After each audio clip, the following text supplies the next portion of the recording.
Assalamualaikum warahmatullahi wabarakatuh. Berjumpa lagi dengan saya Bu Septi Wajarudwidya. Pertemuan kita kali ini membahas tentang teori asam basa. Untuk itu mari kita ketahui bahwa kompetensi dasar yang akan kita capai yaitu memahami sifat larutan asam basa dan garam dengan beberapa indikator. Kemudian indikator pencapaian kompetensi, yang pertama mengurai pengertian larutan atas dasar sifat asam basanya, yang kedua mengonsep teori asam basa menurut Arrhenius, Lewis, dan Bronsted-Lowry, yang ketiga menuliskan persamaan reaksi asam dan basa. Adapun tujuan pembelajarannya yaitu peserta didik dapat mengonsep teori asam basa menurut Arrhenius, Lewis, dan Bronsted-Lowry. Perhatikan gambar berikut. Nah, ini adalah gambar yang akan pernah kalian jumpai. Pastinya dalam kehidupan sehari-hari tidak asing lah. Nah, coba diperhatikan. Itu ada cuka, sabun, air kapur sirih, deterjen, jeruk. Nah, dari barang-barang tersebut, nah, pasti timbul pertanyaan pada kalian. Jadi ketika saat makan jeruk nipis, apa yang kalian rasakan? Pastinya masam atau kecut. Apa kandungan zat dalam buah tersebut sehingga berasa masam? Dari gambar tersebut, manakah yang bersifat asam dan manakah yang bersifat basa? Nah, itu yang harus menjadi pertanyaan bagi kalian ya. Nah, untuk itu lebih bisa memahami lagi, kita lanjutkan. Yaitu dari gambar tadi, maka secara umum dapat kita definisikan atau kita tahu bahwa asam adalah cairan, pastinya berasa masam, dan ketika diuji kertas lakmus biru, maka warnanya akan berubah menjadi warna merah. Kemudian basa yaitu cairan yang rasanya pahit dan dapat membirukan kertas lakmus merah. Kemudian garam adalah cairan yang berasa asin. Nah, pasti kalian tidak asing dengan namanya garam dapur. Nah, untuk itu secara umum, mari kita tahu bagaimana menurut para ahli. Yang pertama yaitu teori Arrhenius. Asam adalah senyawa yang melepas H+ dalam air, contohnya HCl, asam klorida, dan HNO3, asam nitrat. Ini dua senyawa yang memiliki rumus berbeda. Tetapi ketika mereka terlarut dalam air, maka mereka mengalami ionisasi, yaitu reaksi yang senyawa akan terurai menjadi ion positif dan ion negatif. Nah, keduanya HCl menghasilkan ion positif H+ dan ion negatif Cl-. Sedangkan HNO3 menghasilkan ion positif H+ dan ion negatif NO3-. Nah, perhatikan dua reaksi itu. Nah, di situ mereka berdua memiliki kesamaan, yaitu menghasilkan ion H+ di dalam ion H+ sama-sama. Nah, ion H+ inilah yang menjadi khas dari senyawa itu, termasuk senyawa asam. Selanjutnya, basa adalah senyawa yang melepas OH-. Nah, ini ion OH- ketika larut dalam air. Nah, sama contohnya dengan di atas, yaitu NaOH, NH4OH, natrium hidroksida dengan amonium hidroksida. Nah, sama dengan di atas, bahwa senyawa ini juga mengalami ionisasi, tetapi yang dihasilkan ionnya berbeda dengan yang di asam. Perbedaannya di mana? NaOH itu menghasilkan Na+ dan OH-, sedangkan NH4OH menghasilkan NH4+ dan OH-. Nah, kesamaan dari NaOH dengan Na4OH itu adalah mereka berdua sama-sama menghasilkan ion OH-. Nah, ion OH- ini yang merupakan khas dari sifat basa, karena ketika senyawa ini terlarut dalam air, maka dia terionisasi, dua-duanya menghasilkan OH-, maka larutan ini dapat dikategorikan adalah senyawa basa menurut Arrhenius. Tapi ada kelemahan dalam teori ini. Dia hanya berlaku untuk larutan dalam air saja. Jadi kalau tidak dalam air, maka tidak terionisasi, maka ion H+ dan ion OH- sulit untuk bisa terionisasi. Ya, bukan salah Arrhenius, tapi masih begitu sempit.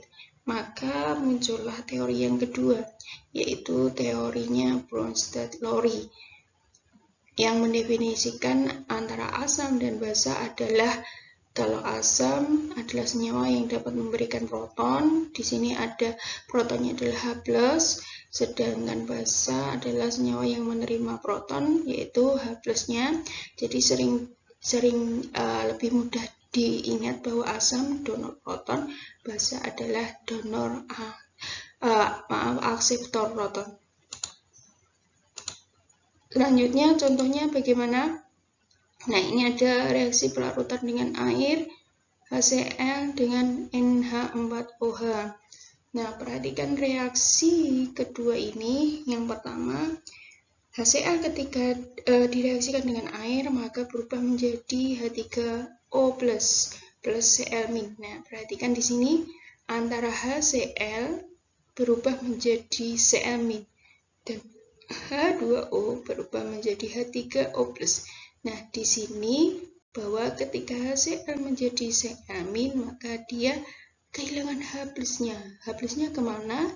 Ternyata H+-nya dari HCl ini diberikan kepada H2O.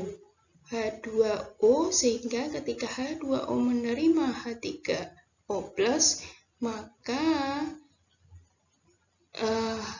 jadi H2O menerima H+, maka berubah menjadi H3O+. Nah, sesuai apa yang dikatakan Bronsted-Lowry, bahwa HCl itu memberikan protonnya H+ kepada H2O. Jadi HCl bersifat asam, H2O bersifat basa. Sedangkan di dalam reaksi yang kedua, justru kebalikannya, H2O justru memberikan protonnya kepada NH4OH, sehingga NH4OH berubah menjadi NH4OH2+, dan H2O kehilangan H+-nya karena diberikan kepada amonium hidroksida berubah menjadi OH-. Maka H2O ini berubah menjadi asam, berbeda dengan reaksi yang pertama. Sedangkan amonium hidroksida bersifat basa sesuai dengan pengertiannya. Nah, di sini dari reaksi kedua ini bahwa kita tahu air dapat bersifat asam atau basa, disebut dengan amfoter. Selanjutnya teori yang ketiga, masih dalam teori asam basa Bronsted-Lowry. Mari kita kenal mana pasangan asam basa konjugasinya. Nah, di sini kita lihat bahwa tadi ada sebelah reaktan sebelum reaksi HCl dengan H2O, setelah reaksi H3O+ plus Cl-. Nah, pasangan di sini ketika HCl dengan menjadi Cl-, maka ketika HCl itu bersifat asam, dan ketika berubah menjadi Cl- sudah kehilangan H+-nya, itu dia bersifat basa. Lebih tepatnya adalah Cl- bersifat basa konjugasi. Basa yang terbentuk dari asam yang melepas protonnya. Sedangkan H2O mula-mula ketika dia mendapatkan H+ dari HCl dan berubah menjadi H3O+, maka selanjutnya dia akan berubah menjadi asam, atau yang semula basa berubah menjadi asam, dan kita kenal dengan istilah asam konjugasi, yaitu asam yang terbentuk dari basa yang bersifat proton, yaitu H3O+. Selanjutnya teori Lewis yang ketiga, adanya beberapa reaksi tidak dapat dijelaskan dengan teori sebelumnya, bahwa teori Bronsted-Lowry maupun Arrhenius tidak bisa menjelaskan. Misalnya reaksi NH4 amonia dengan BF3 yang mereka berikatan kovalen koordinasi membentuk NH3 BF3. Nah, berikut adalah reaksinya.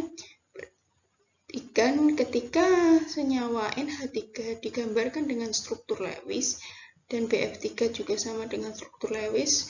Nah, kita harus ingat bahwa struktur Lewis dulu di kelas sebelumnya, struktur Lewis di bab ikatan kimia, bahwa struktur Lewis itu adalah pelambangan suatu atom dengan elektron valensinya.